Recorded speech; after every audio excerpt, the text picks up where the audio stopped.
Chapter 11 of the Kybalion, by three initiates. Chapter 11. Rhythm.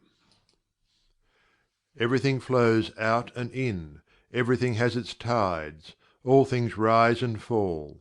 The pendulum swing manifests in everything. The measure of the swing to the right is the measure of the swing to the left. Rhythm compensates. The Kybalion. The great fifth Hermetic principle, the principle of rhythm, embodies the truth that in everything there is manifested a measured motion, a to and from movement, a flow and inflow, a swing forward and backward, a pendulum-like movement, a tide-like ebb and flow, a high tide and a low tide, between the two poles manifest on the physical, mental, or spiritual planes. The principle of rhythm is closely connected with the principle of polarity described in the previous chapter.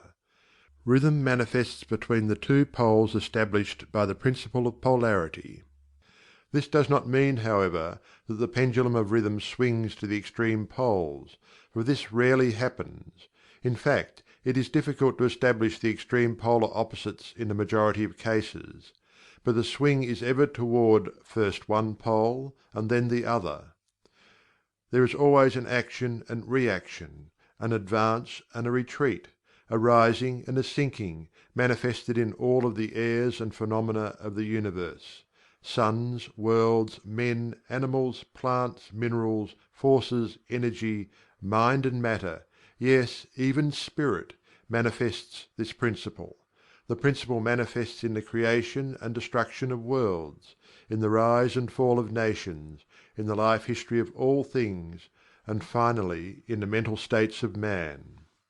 Beginning with the manifestations of spirit, of the All, it will be noticed that there is ever the outpouring and the indrawing, the outbreathing and inbreathing of Brahm, as the Brahmins word it. Universes are created, reach their extreme low point of materiality, and then begin their upward swing. Suns spring into being, and then their height of power being reached, the process of retrogression begins, and after eons they become dead masses of matter, awaiting another impulse which starts again their inner energies into activity, and a new solar life cycle is begun. And thus it is with all the worlds. They are born, grow and die, only to be reborn. And thus it is with all the things of shape and form. They swing from action to reaction, from birth to death, from activity to inactivity, and then back again. Thus it is with all living things. They are born, grow and die, and then are reborn. So it is with all great movements, philosophies, creeds, fashions, governments, nations, and all else: birth, growth, maturity, decadence, death, and then new birth. The swing of the pendulum is ever in evidence. Night follows day, and day night. The pendulum swings from summer to winter, and then back again. The corpuscles, atoms, molecules, and all masses of matter swing around the circle of their nature. There is no such thing as absolute rest, or cessation from movement, and all movement partakes of rhythm. The principle is of universal application. It may be applied to any question or phenomena of any of the many planes of life. It may be applied to all phases of human activity. There is always the rhythmic swing from one pole to the other. The universal pendulum is ever in motion. The tides of life flow in and out, according to law. The principle of rhythm is well understood by modern science, and is considered a universal law as applied to material things. But the Hermetists carry the principle much further, and know that its manifestations and influence extend to the mental activities of man, and that it accounts for the bewildering succession of moods, feelings, and other annoying and perplexing changes that we notice in ourselves. But the Hermetists, by studying the operations of this principle, have learnt to escape some of its activities by transmutation. The Hermetic Masters long since discovered that while the principle of rhythm was invariable and ever in evidence in mental phenomena, still there were two planes of its manifestation so far as mental phenomena are concerned. They discovered that there were two general planes of consciousness, the lower and the higher. the understanding of which fact enabled them to rise to the higher plane and thus escape the swing of the rhythmic pendulum which manifested on the lower plane. In other words, the swing of the pendulum occurred on the unconscious plane, and consciousness was not affected. This they called the Law of Neutralization. Its operations consist in raising the Ego above the vibrations of the unconscious plane of mental activity, so that the negative swing of the pendulum is not manifested in consciousness, and therefore they are not affected. It is akin to rising above a thing and letting it pass beneath you. The Hermetic Master, or advanced student, polarizes himself at the desired pole, and by a process akin to refusing to participate in the backward swing, or, if you prefer, a denial of its influence over him, he stands firm in his polarized position, and allows the mental pendulum to swing back along the unconscious plane. All individuals who have attained any degree of self-mastery accomplish this, more or less unknowingly, and by refusing to allow their moods and negative mental states to affect them, they apply the Law of Neutralization. The Master, however, carries this to a much higher degree of proficiency, and by the use of his will he attains a degree of poise and mental firmness almost impossible of belief on the part of those who allow themselves to be swung backward and forward by the mental pendulum of moods and feelings. The importance of this will be appreciated by any thinking person who realizes what creatures of moods, feelings, and emotion the majority of people are, and how little mastery of themselves they manifest.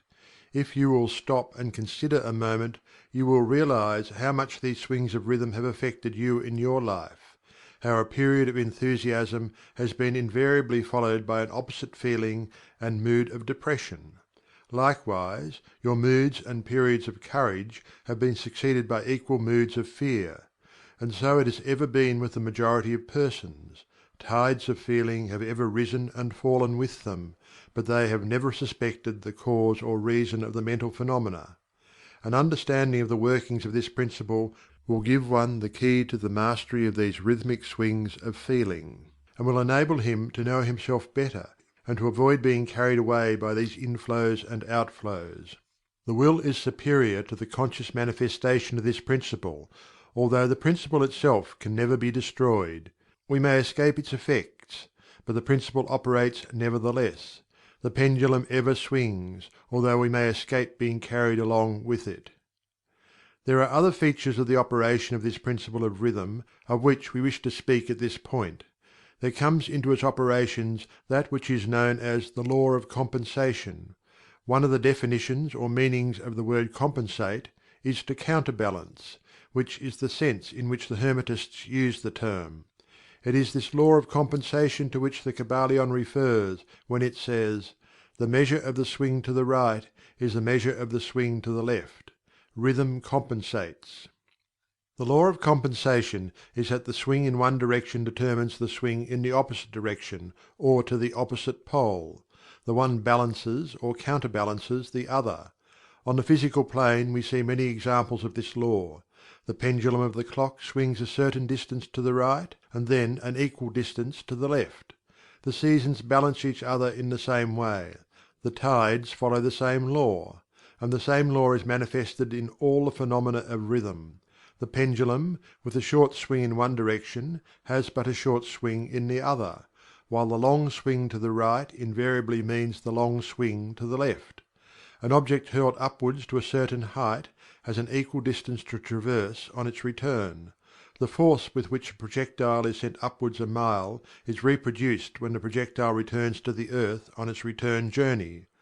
The law is constant on the physical plane, as reference to the standard authorities will show you. But the Hermetists carry it still further. They teach that a man's mental states are subject to the same law. The man who enjoys keenly is subject to keen suffering, while he who feels but little pain is capable of feeling but little joy. The pig suffers but little mentally, and enjoys but little. He is compensated. And on the other hand, there are other animals who enjoy keenly, but whose nervous organism and temperament cause them to suffer exquisite degrees of pain. And so it is with man. There are temperaments which permit of but low degrees of enjoyment and equally low degrees of suffering, while there are others which permit the most intense enjoyment but also the most intense suffering. The rule is that the capacity for pain and pleasure in each individual are balanced. The law of compensation is in full operation here. But the Hermetists go still further in this matter. They teach that before one is able to enjoy a certain degree of pleasure he must have swung as far, proportionately, toward the other pole of feeling. They hold, however, that the negative is precedent to the positive in this matter, that is to say, that in experiencing a certain degree of pleasure, it does not follow that he will have to pay up for it with a corresponding degree of pain. On the contrary, the pleasure is the rhythmic swing according to the law of compensation, for a degree of pain previously experienced either in the present life or in a previous incarnation. This throws a new light on the problem of pain.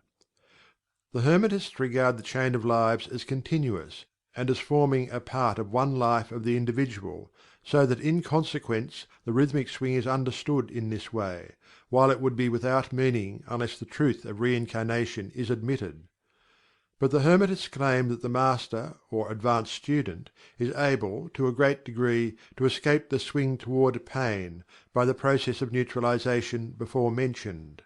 By rising on to the higher plane of the ego, much of the experience that comes to those dwelling on the lower plane is avoided and escaped. The law of compensation plays an important part in the lives of men and women. It will be noticed that one generally pays the price of anything he possesses or lacks. If he has one thing, he lacks another; the balance is struck. No one can keep his penny and have the bit of cake at the same time. Everything has its pleasant and unpleasant sides. The things that one gains are always paid for by the things that one loses. The rich possess much that the poor lack, while the poor often possess things that are beyond the reach of the rich. The millionaire may have the inclination towards feasting, and the wealth wherewith to secure all the dainties and luxuries of the table, while he lacks the appetite to enjoy the same. He envies the appetite and digestion of the labourer, who lacks the wealth and inclinations of the millionaire, and who gets more pleasure from his plain food than the millionaire could obtain even if his appetite were not jaded nor his digestion ruined, for the wants, habits and inclinations differ. And so it is through life. The law of compensation is ever in operation, striving to balance and counterbalance, and always succeeding in time, even though several lives may be required for the return swing of the pendulum of rhythm. End of chapter 11 of the Kybalion by 3 Initiates.